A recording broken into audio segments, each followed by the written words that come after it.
Alright guys, morning. So I'm here, I'm just doing a little vlog, really important message around what we're going to talk on week 1 of the mentoring program. And all the people that have signed up to the mentoring program, I have a very strong request of them is I ask them why. What is your greater why? Give me a greater context. And the people that say, oh, I want a six-pack, I want to look good, I want to look aesthetically. And the reason like that, which is just about you, is not going to sail you through 90 days. And you need a bigger reason why you're committed to transforming health and fitness, transforming a lifestyle, because this is a lifestyle we're starting. It's a lifestyle change and we're going to spread it. And when I was asked that by a friend of mine, Davs, she asked me, Ronak, why have you done this? Why have you got that body? Why did you transform like that in 90 days? And I thought, when I started to think about it, which I never thought, I got that it's subconsciously in our mind, we have an understanding, a view of health or lack of health. And knowing that lack of health is there in the background makes us want to be someone that addresses health. And I think what is my earliest experience of it made me think, wow, health is important, like you need to alter that.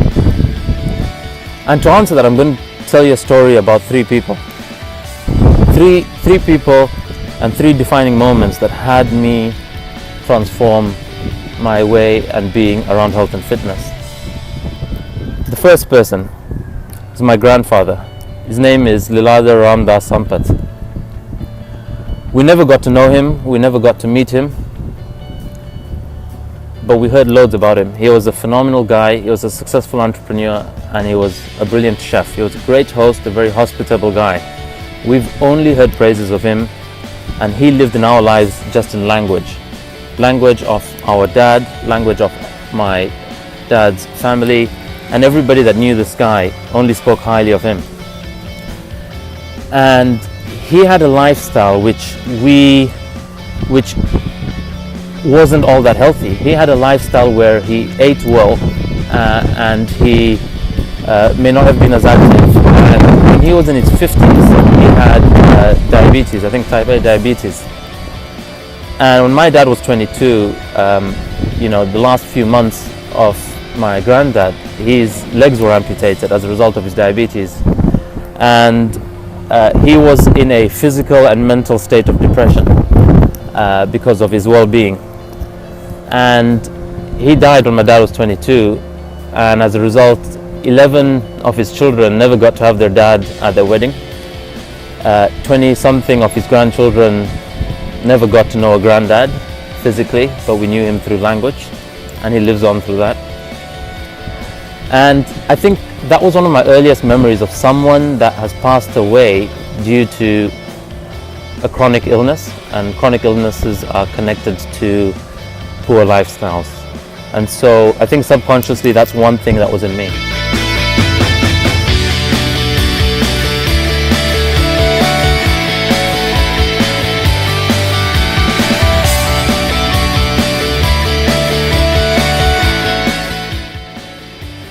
The second person I want to talk to you about is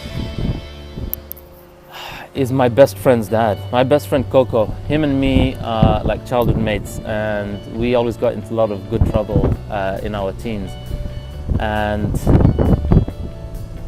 when we were in our early 20s, when I was about 21, 22,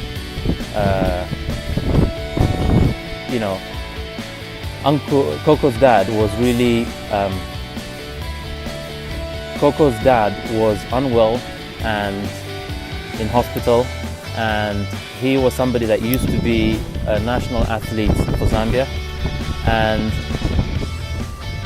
for after his active years in sport, many years he had a lifestyle where he would eat loads of calories with accountability, he would consume alcohol, and he was a smoker.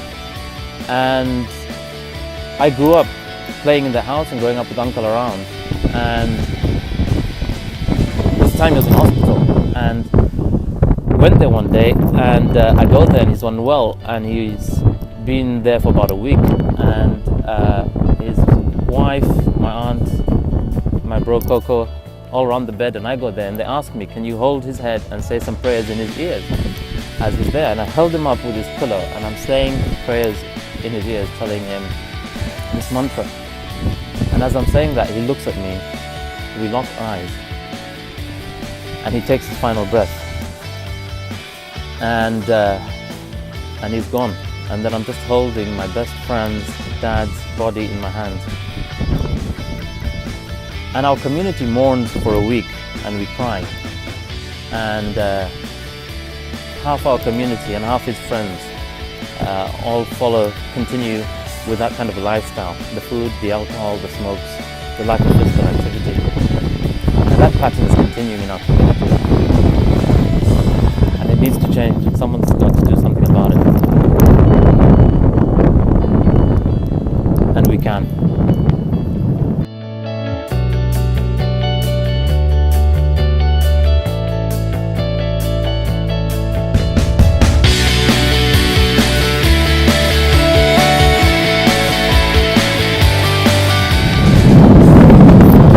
The third person I want to speak to you about is someone very, very dear to me. This is my brother.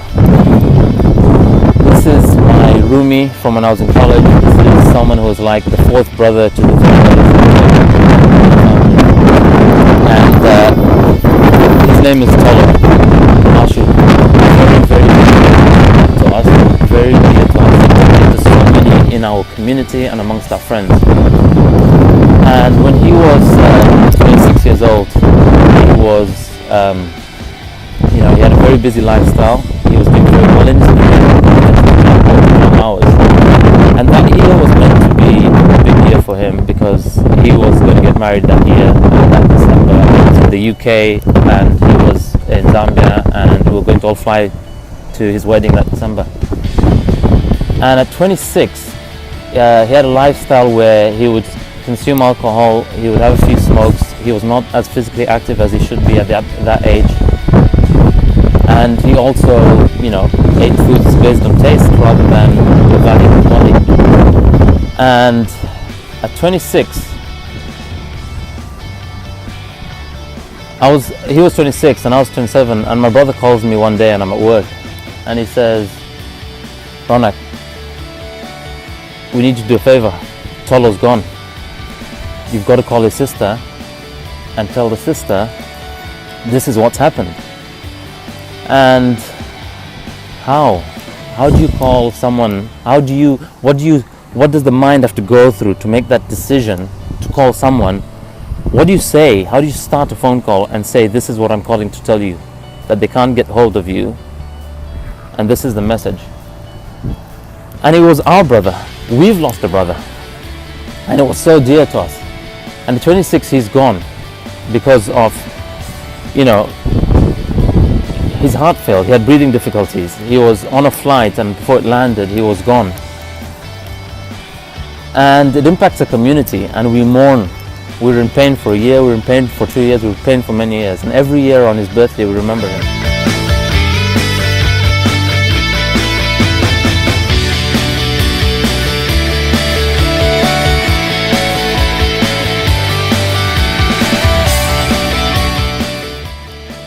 But mourning and remembering him is not going to shift the agenda, because the next generation of youth, the people 10, 12, 15 years younger than me in my community back home in Zambia, are living the same lifestyle. No one's physically active. Nobody wants to eat responsibly. Nobody wants to stop their alcohol, their smokes, their everything. I'm not asking people to be extremist health freaks. I'm asking people to be responsible. Have things in moderation. Own your health. Own your body. Be physically active. And that's my why. That's my why I'm doing FitBanker, and that's my conviction as to why FitBanker will be a phenomenal success. Because that greater cause, that I can do something about shifting something about humanity, shifting something about my family, shifting something about my community. And if I can do that, and everyone else that is signing up for this FitBanker challenge create something bigger than them, if they stood in that, they become an emblem for their families. They become an emblem for their communities. They become an emblem for shifting their village, their town, their city, their nation. And we're on social media, so you can impact a world out there. So my invite is, when I ask you why are you signing up for the challenge? What's in it for you? Don't tell me what's in it for you. Tell me what's in it for humanity. Make it bigger than you. That's what will keep you going through these 90 days. The six-pack, the great looking body, looking sexy is all a byproduct of your greater why. So my invite is, have a reason bigger than you, and then let's do this. Let's shift something in this universe. Let's make a dent in how humanity relates to health and fitness and an active lifestyle, and let's do something about it. Because nobody else is. Nobody else will if we won't. That's my why.